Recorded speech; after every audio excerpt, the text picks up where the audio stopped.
बिस्मिल्लाहिर्रहमानिर्रहीम। अस्सलाम वालेकुम स्टूडेंट्स। उम्मीद करता हूँ कि बेटे आप सब लोग खैर-ओ-आफ़ियत से होंगे और उम्मीद करता हूँ कि आप सब की फ़िज़िक्स की तैयारी बेटे अच्छी जा रही होगी। अल्लाह ताला से दुआ गो हूँ कि अल्लाह ताला आप सब की मदद फ़रमाए और आप सब के लिए जो है ना वो आसानी पैदा फ़रमाए। इसके साथ बेटे मैं अल्लाह ताला से ये भी दुआ करना चाहूँगा कि आपका पेपर इंतहाई आसान आए और वो पेपर आए जो कि आपने तैयार किया हो। तो वीडियो की तफसील में जाने से पहले मैं आप सबसे एक छोटी सी गुजारिश करूँगा और वो ये बेटे कि दुरूद शरीफ पढ़ लीजिए और कमेंट के अंदर जो है ना आप डन लिख दीजिए ताकि मैं अपनी वीडियो का बाकायदा तौर पर आगाज़ कर सकूँ। सो बेटे इस वीडियो के अंदर मैं आप लोगों के साथ जो है ना वो 9th क्लास की फ़िज़िक्स के मोस्ट इम्पोर्टेंट जो है ना लॉन्ग क्वेश्चंस इंशाल्लाह उनको शेयर करूँगा। आप लोग चाहे तो अपनी बुक पकड़ लें, चाहे कोई नोटबुक पकड़ लें, या जैसे आपको बेहतर लगता है इस वीडियो का स्क्रीनशॉट लेना चाहते हैं तो स्क्रीनशॉट ले लीजिएगा, ठीक है। तो मैं यूनिट वाइज जो है ना आपको लॉन्ग क्वेश्चंस बताऊंगा जो most important and most repeated हैं अकॉर्डिंग टू 2023 के, ठीक है। तो ये आप लोग इसको कर लें अच्छी तरह से। बाकी इंशाअल्लाह अल्लाह ताला से दुआ है कि अल्लाह ताला आप सबकी मदद फरमाए और इंशाअल्लाह जो है ना मज़ीद जो भी आसानी हो सकेगी मैं इंशाअल्लाह आपके लिए पैदा करने की कोशिश करूँगा, ठीक है। बाकी आगे अल्लाह की रज़ा है। सो बेटे पहला क्वेश्चन आपके पास है यूनिट नंबर 1 में से कि माखूज़ यूनिट से क्या हैं और ये कैसे हासिल होती हैं, ठीक है। ये बेसिकली ना दो लोगों का इकट्ठे भी बाज़-औक़ात आते होते हैं कि बेस यूनिट्स और derived units, right a note on base units and derived units.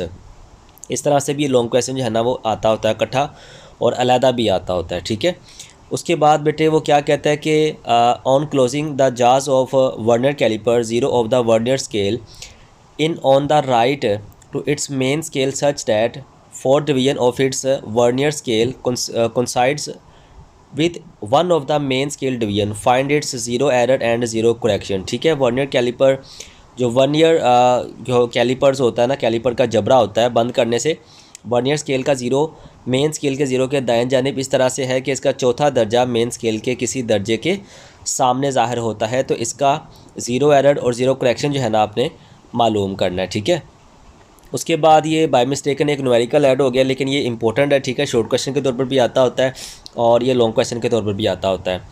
उसके बाद बेटे फ़िज़िकल बैलेंस क्या है, ठीक है। इसकी मदद से एक पत्थर का मास मालूम करें। उसके बाद determine volume of an irregular shape object using a measuring cylinder. उसके बाद बेटे write down the two methods to find the significant digits in a measurement, ठीक है। This is the most important long question. और एक ये वाला long question और एक जो मैंने सबसे पहले आपको बताया ये बहुत ज़्यादा इंपॉर्टेंट है और ये पेपर में बहुत ज़्यादा आते होते हैं। उसके बाद बेटे यूनिट नंबर 2 आपके पास है explain the types of motion with example, ठीक है। मोशन की एग्जाम आपने बतानी है इसमें। और उसके बाद how can vector quantities be represented graphically, vector मकदारों को ग्राफिकली कैसे ज़ाहिर किया जाता है, ठीक है। This is the most important question. उसके बाद sketch a velocity time graph for the time of the motion of the body from the graph explaining each step calculate total distance over covered by the body, ठीक है। This is the most important. उसके बाद तीनों जो equation है ना हरकत की, ठीक है, मोशन की जो है ना वो इक्वेशंस हैं ये आपने तीनों बहुत ज़्यादा अच्छी तरह से तैयार करनी। इनमें सबसे ज़्यादा आने के चांस जो है ना वो सेकंड का है, ठीक है। सेकंड और थर्ड इन दोनों में से कोई एक आ सकती है आपको कल के पेपर में, ठीक है जी। तो ये आप लोग कर लीजिएगा। उसके बाद बेटे यूनिट नंबर 3 है। तो यूनिट नंबर 3 में से आपको पहला लॉन्ग क्वेश्चन है state the law of conservation of momentum explain with example. This is the most important question. उसके बाद state and explain Newton's first law of motion, why Newton's first law of motion is called also called the inertia, ठीक है। Important question है, ये भी underline कर लें आप लोग। उसके बाद न्यूटन का मोशन का दूसरा कानून, ठीक है। उसके बाद calculate tension and acceleration for vertical of motion of two bodies attach to the ends of a string that passed over a frictionless pulley, ठीक है। तो ये डोरी से मुंसलिक अजसाम के सिस्टम का एक्सेलरेशन टेंशन जो है ना वो मालूम करनी है आपने जबकि अजसाम अमूदन हरकत कर रहे हैं, ठीक है। इंपॉर्टेंट है। उसके बाद जनाब ये जो है ना what is coefficient of friction, friction के फ़वाइद नुकसानात, ये दोनों को मिला के जो है ना एक लॉन्ग क्वेश्चन आता होता है। मतलब बाज़-औक़ात इस तरह से कहता है कि फ्रिक्शन से क्या मुराद है और कोएफिशिएंट ऑफ फ्रिक्शन क्या है, इस पर नोट लिखें, ठीक है। इस तरह से लॉन्ग क्वेश्चन आता होता है। और बाज़-औक़ात इस तरह से कहता होता है कि फ्रिक्शन के फ़ायदे नुकसानात और इसको कम करने के तरीके जो है ना, कोई से 2 तरीके, कोई से 3 तरीके जो है ना आपने बताने होते हैं। तो इस तरह से ये 2-3 सवाल 2-3 तरीके से जो है ना वो आते होते हैं। ठीक है, तीनों तरीक़ों को आपने ज़हन में रखना है।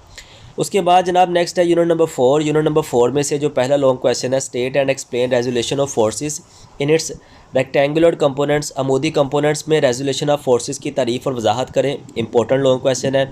How can we determine the resultant force F if its perpendicular components F X and F Y are given. अगर अमूदी कंपोनेंट्स एफ एक्स और एफ वाई दिए गए हों तो हम रिजल्टेंट ऑफ फोर्स एफ कैसे मालूम कर सकते हैं। उसके बाद what do you mean by torque end moment, torque और मोमेंटम ऑफ अ फोर्स। ठीक है, moment of a force on what factor it depends upon. ठीक है, ये भी काफ़ी ज़्यादा इंपॉर्टेंट है। उसके बाद define and explain centre of mass और डिफाइन सेंटर ऑफ ग्रेविटी। ये दोनों लॉन्ग क्वेश्चन जो है ना वो इकट्ठे आते होते हैं। ठीक है, पेपर में यानी वो आपसे कहता है सेंटर ऑफ मास और सेंटर ऑफ ग्रेविटी पर नोट लिखें। ठीक है, इसकी अहमियत बयान करें वगैरह वगैरह, इस तरह से दोनों भी आ जाते होते हैं। उसके बाद explain the first condition for equilibrium, this is the most important condition. ठीक है, तो ये लाजमी तौर पर कीजिएगा। Explain state and explain the second condition of the equilibrium. ठीक है, ये भी इंपॉर्टेंट है। उसके बाद यूनिट नंबर जो आपके पास 5 है बेटे, उसमें है define the law of gravitation and gravitational and right this formula. Newton के ग्रेविटेशन के कानून की वजाहत करें। ठीक है, ये वैसे तो शॉर्ट क्वेश्चन आता होता है, लेकिन इस साल की पॉलिसी के मुताबिक, इस साल के एसएलओ सिलेबस के मुताबिक इसके भी आने के चांस बहुत ज़्यादा है। How can the mass of the earth be determined, ज़मीन का मास किस तरह से मालूम किया जा सकता है, ये भी इंपॉर्टेंट लॉन्ग क्वेश्चन है। Explain how the value of g varies with altitude, g की कीमत जो है ना वो बुलंदी के साथ किस तरह तब्दील होती रहती है, वजाहत करें। उसके बाद define the equation of orbital velocity of an artificial satellite revolving at height G from surface of the earth. ठीक है जी। नेक्स्ट है जनाब आपके पास यूनिट नंबर 6 में से define work, right it's mathematically form, what is it's units, और उसके बाद unit define it's units. Work की तारीफ़ लिखें, इसका हिसाबी फार्मूला, इसका यूनिट और यूनिट की तारीफ, जौल की तारीफ आपने यहाँ पर लिखनी है। Define kinetic energy and also drive this formula, this is the most important long question from chapter number 6। ठीक है, इसको लाजमी तौर पर कीजिएगा। What is solar energy, how can we make solar energy useful for us. उसके बाद what is meant by what is wind energy, how it is made useful, give it some examples. ठीक है, ये भी इम्पोर्टेंट है long question. What is meant bye geothermal energy. उसके बाद unit number 7 है how kinetic molecular model of matter is helpful in differentiating various status of matter. ठीक है, स्टेट्स ऑफ मैटर, ये भी इंपॉर्टेंट लॉन्ग क्वेश्चन है, ये भी आप लाजमी तौर पर कर लीजिएगा। Explain atmospheric pressure with the help of an experiment, ये भी इंपॉर्टेंट है। Prove that pressure in a liquid depends upon the depth of and density of the liquid. ठीक है, ये भी इंपॉर्टेंट है। और ये क्वेश्चन नंबर 2 और क्वेश्चन नंबर 3 बाज़ का इकट्ठे भी आते होते हैं। State and explain Archimedes principle, how can we calculate the density of an object by using Archimedes principle. ठीक है, ये भी काफ़ी ज़्यादा इंपॉर्टेंट है। Explain 3 scales of temperature, temperature के स्केल्स की वजाहत करें, this is the most important. What is meant by evaporation, evaporation की तारीफ लिखनी है आपने। On what factors the evaporation of a liquid depends.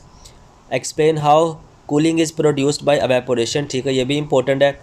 Define linear thermal expansion in solids, drive a mathematical relation for linear thermal expansion, define coefficient of linear thermal expansion from this equation। ठीक है, ये भी important है।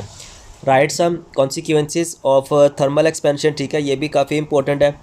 उसके बाद describe some applications of thermal expansion, ठीक है, ये भी काफ़ी ज़्यादा इंपॉर्टेंट है। ये दोनों क्वेश्चन नंबर 4 और क्वेश्चन नंबर जो 5 है ना, ये जो है ना पेपर में काफ़ी मरतबा इकट्ठे आए हुए हैं। ठीक है, तो ये भी आप लाजमी तौर पर कर लीजिएगा, लेकिन ज़्यादातर ये अकेले के लिए आते हैं। तो प्यारे बच्चों, ये मैंने आपके साथ चैप्टर नंबर 1 से लेके चैप्टर नंबर 8 तक जो है ना लॉन्ग क्वेश्चन शेयर किए। ठीक है, होप सो कि आपको जो है ना वो सारे के सारे लॉन्ग क्वेश्चन आपने निशान लगा लिए होंगे, अच्छी तरह से क्लियर कर ली होंगी और तैयारी भी होगी। ठीक है, तो बाकी मिलते हैं इंशाल्लाह नेक्स्ट वीडियो में। तब तक के लिए अपना बहुत ख्याल रखिएगा। अस्सलाम वालेकुम व रहमतुल्लाहि व बरकातुहू।